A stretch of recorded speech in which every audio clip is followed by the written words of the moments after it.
Hello, this is Dream PD. In the new year of 2025, I take on the mission of reading in the English Bible 3 chapters a day in order to live a blessed life with the Word of God. I pray blessing life and improve English speaking skills through this challenge. Amen. Genesis chapter 40. Sometime later, the cupbearer and the baker of the king of Egypt offended their master, the king of Egypt. Pharaoh was angry with his two officers, the chief cupbearer and the chief baker, and put them in custody in the house of the captain of the guard, in the same prison where Joseph was confined. The captain of the guard assigned them to Joseph, and he attended them. After they had been in custody for some time, each of the two men, the cupbearer and the baker of the king of Egypt, who were being held in prison, had dreamed the same night, and each dream had a meaning of its own. When Joseph came to them the next morning, he saw that they were dejected. So he asked Pharaoh's officers, who were in custody with him in his master's house, "Why do you look so sad today?" "We both had dreams," they answered, "but there is no one to interpret them." Then Joseph said to them, "Do not interpretations belong to God? Tell me your dreams." So the chief cupbearer told Joseph his dream. He said to him, "In my dream I saw a vine in front of me, and on the vine were 3 branches. As soon as it budded, it promised, and its clusters ripened into grapes. Pharaoh's cup was in my hand, and I took the grapes, squeezed them into Pharaoh's cup, and put the cup in his hand. This is what it means." Joseph said to him, "The 3 branches are 3 days. Within 3 days, Pharaoh will lift up your head and restore you to your position, and you will put Pharaoh's cup in his hand, just as you used to do when you were his cupbearer. But when all goes well with you, remember me and show me kindness. Mention me to Pharaoh and get me out of this prison. I was forcibly carried off from the land of the Hebrews, and even here I have done nothing to deserve being put in a dungeon." When the chief baker saw that Joseph had given a favorable interpretation, he said to Joseph, "I too had a dream. On my head were 3 baskets of bread. In the top basket were all kinds of baked goods for Pharaoh, but the birds were eating them out of the baked basket on my head." "This is what it means," Joseph said. "The 3 baskets are 3 days. Within 3 days, Pharaoh will lift off your heads and impale your body on a fork, and the birds will eat away your flesh." Now the 3rd day was Pharaoh's birthday, and he gave a fast for all his officers. He lifted up the heads of the chief cupbearer and the chief baker in the presence of his officers. He restored the chief cupbearer to his position so that he once again put the cup into Pharaoh's hand. But he employed the chief baker, just as Joseph had said to them in his interpretation. The chief of cupbearer, however, did not remember Joseph. He forgot him. Chapter 41. When 2 full years had passed, Pharaoh had a dream. He was standing by the Nile when out of the river 3 came up 7 cows, sleek and fat, and they grazed among the reeds. After them 7 other cows, ugly and gaunt, came up out of the Nile and stood beside those on the river bank. And the cows that were ugly and gaunt ate up the 7 sleek, fat cows. Then Pharaoh woke up. He fell asleep again and had a second dream. 7 heads of grain, healthy and good, were growing on a single stalk. After them 7 other heads of grain sprouted thin and scorched by the east wind. The thin head of grain swallowed up the 7 heads, full heads. Then Pharaoh woke up. It had been a dream. In the morning his mind was troubled, so he sent for all the magicians and his men of Egypt. Pharaoh told them his dreams, but no one could interpret them for him. Then the chief of cupbearers said to Pharaoh, "Today I reminded of my shortcomings. Pharaoh was once angry with his servants, and he imprisoned me and the chief baker in the house of the captain of the guard. Each of us had a dream at the same night, and each dream had a meaning of its own. Now a young Hebrew was their leaders, servants of the captain of the guard. We told him our dreams, and he interpreted them for us, giving each man the interpretations of his dream. And things turned out exactly as he interpreted them to us. I was restored to my position, and the other man was impaled." So Pharaoh sent for Joseph, and he was quickly brought from the dungeon. When he had shaved and changed his clothes, he came before Pharaoh.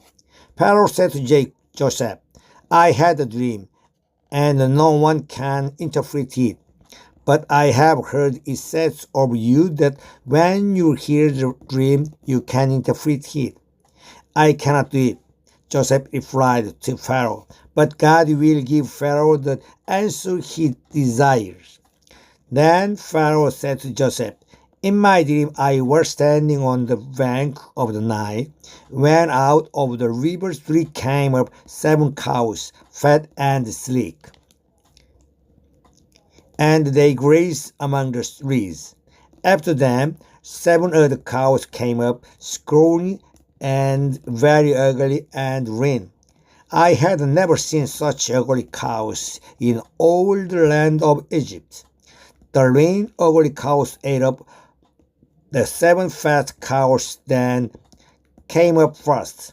But even after they ate them, no one could tell that they had done so. They looked just as ugly as before. Then I woke up. In my dream I saw 7 heads of grain, full and good, growing on a single stalk. After them 7 other heads sprouted, with red and thin and scorched by the east wind. The thin heads of grain swallowed up the 7 good heads. I told this to the magicians, but none of them could explain it to me. Then Joseph said to Pharaoh, "The dream of Pharaoh are one and the same. God has revealed to Pharaoh what he is about to do. The 7 good cows are 7 years, and the 7 good heads of grain are 7 years. It is one and the same dream.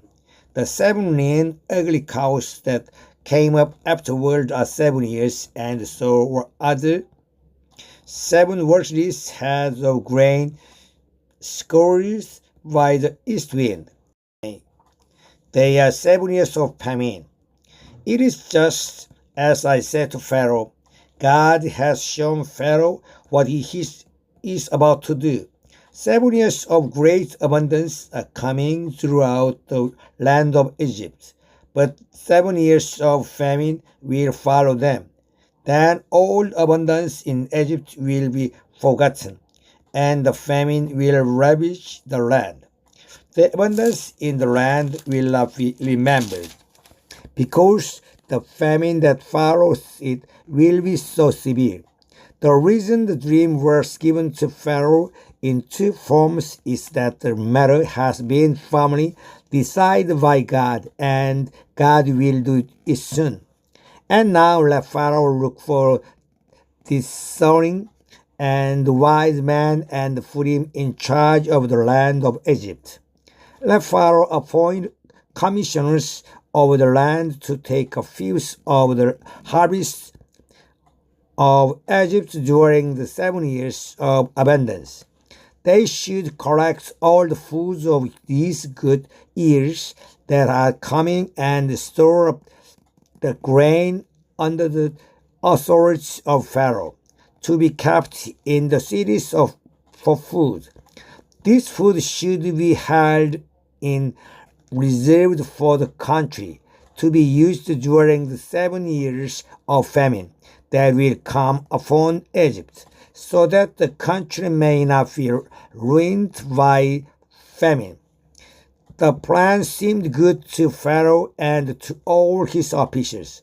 So Pharaoh asked them, "Can we find anyone like this man, one in whom is the Spirit of God?" Then Pharaoh said to Joseph, "Since God has made all this known to you, there is no one so discerning and wise as you.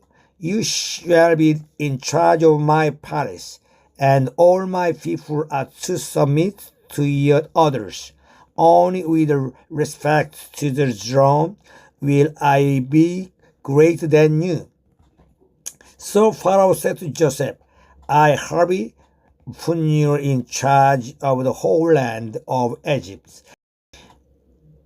Then Pharaoh took his signet ring from his finger and put it on Joseph's finger. That dresses him in robes of fine linen and put a gold chain around his neck. He had him ride in a chariot as his second in command. And the people shouted before him, "Make way." Thus he put him in charge of the whole land of Egypt. Then Pharaoh said to Joseph, "I am Pharaoh, but without your word no one will lift hand or foot in all Egypt." Pharaoh gave Joseph the name Japanes-Paneah, and gave him Asenath's daughter of Potiphar, priest of On, to be his wife, and Joseph went throughout the land of Egypt. Joseph was 30 years old when he entered the service of Pharaoh, king of Egypt. And Joseph went out from Pharaoh's presence and traveled throughout Egypt. During the 7 years of abundance, the land produced plentifully. Joseph collected all the food produced in those 7 years of abundance in Egypt and stored it in the cities. In each city he put the food grown in the fields surrounding it. Joseph stored up huge quantities of grain, like the sand of the sea. It was so much that he stopped keeping record because it was beyond measure. Before the years of famine came, 2 sons were born to Joseph by Asenath, daughter of Potiphar, priest of On. Joseph named his firstborn Manasseh and said, "It is because God has made me forget all my troubles and all my father's household." The second son he named Ephraim, and said, "It is because God has made me fruitful in the land of my suffering." The 7 years of abundance in Egypt came to an end, and the 7 years of famine began. Just as Joseph had said, there was famine in all other lands, but in the whole land of Egypt there was food.